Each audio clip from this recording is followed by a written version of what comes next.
Hey guys, what's up? Just a little bit of a Summit video update.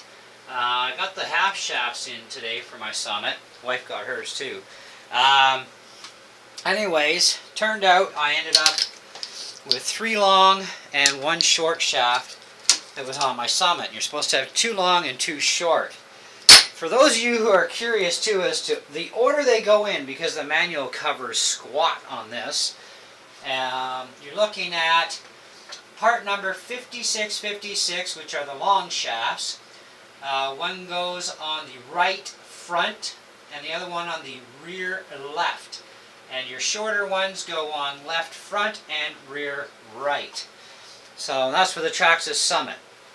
So anyways, now we've got all of our shafts balanced, but while I was taking stuff apart, I ended up with a couple snags, part of which why I didn't do a video on how to do this myself. But one of my hex adapters for the 17mm was actually pretty much rusted right on to one of my shafts, so I had to heat it up and spray this silicone lube stuff, and then heat it up a little bit more, spray it, and then I had to wedge an Allen key into the hole on the inside of the one shaft, and then twist back and forth, and then eventually I was able to rotate it and pry it at the same time with a flat blade screwdriver and pop it off. That was such a pain. But that wasn't the worst of it. The worst of it is I found out this one inner, I don't know if you call these out drives or whatever, but it's the inner part that attaches to the diff here. Mine was shattered, just the one, and so my wife let me have one of hers, because her Summit's going to be a little bit longer before it's up and running anyways.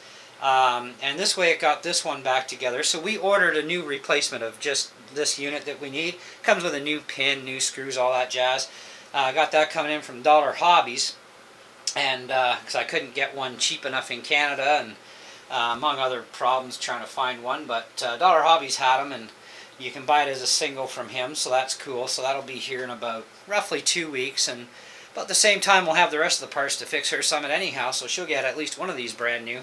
And we've already got hers all apart, so we know all the others are all in good shape, and hers was in good shape, so I just snagged this one.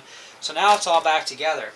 Now, I know somebody's going to mention this, like, what's that gray crap on your truck? That is some stuff called anti-seize, or never seize is another word used for it. But you get this stuff, and you put it right on your axle end pieces and on the inside, so you can keep these things lubricated. Okay, now I've had this Summit for a while, and I haven't had to do a lot of maintenance to it. When I first got the truck, I had to straighten out the front end, but I broke one of my rear shafts. So I'd replaced it with just, a pair of long ones, right? Because, hey, I didn't know any better on this truck in the beginning. And so it didn't hurt anything, but you are supposed to have a specific order, and from what I can understand, it's because of the T-lock diffs in the Summit is why you have to have 1 long, 1 short, 1 long, 1 short. So that's why.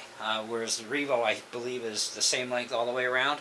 Anyhow, so now we got all that set up. But I use the never seize because this way bearings can get stuck into the axles, right? Steel against steel, rust and stuff builds in there. So this never seize stuff prevents that problem from ever happening. Okay, and of course I put it in front of my bearing too, which helps waterproof it that much more as well. I am going to have to do axle carrier bearings probably in a few months. This one bearing, it's not too bad, it's just starting. The other bearings seem to be okay, so the next big thing is going to be definitely all new bearings all the way around, in which case I'll just get a kit with axle carriers and bearings, order that stuff in from Dollar. And I'm going to be replacing my hex hub adapters as well. Just because this one I grabbed it with pliers. Now I only scratched the stuff off of it, I didn't hurt it, but I'm going to get new ones anyways, just because, it needs it once in a while, and they're getting pretty rusty in there. But anyway, so getting these things on here with the anti-seize is going to guarantee that these will never ever lock themselves on, or shall we say rust weld themselves on. So I know when I helped RC Johnny out with his Summit, we actually had to cut one of the axles right off and, you know, destroy one of these. There was no way we were getting it off of there. And mine wasn't quite as bad, but it was still bad enough, you know. So, and I don't know what broke this thing. I think maybe that was probably when I broke my diff, but who cares. All fixed now. So, just got to put my hex adapters on, throw my wheels on, and this truck is going to be ready for the trails. And then it's on to the wife's truck. I'm going to work on that and put some of her parts together today and see what we can get done. But not too shabby, guys. So Kevy's up and running, more or less, and I know I have some future things I have to do for maintenance over the next year. So I'll plan on having all that stuff taken care of by next winter. You know, unless my bearings blow sooner. But anyways, catch you later, guys. Thanks for watching.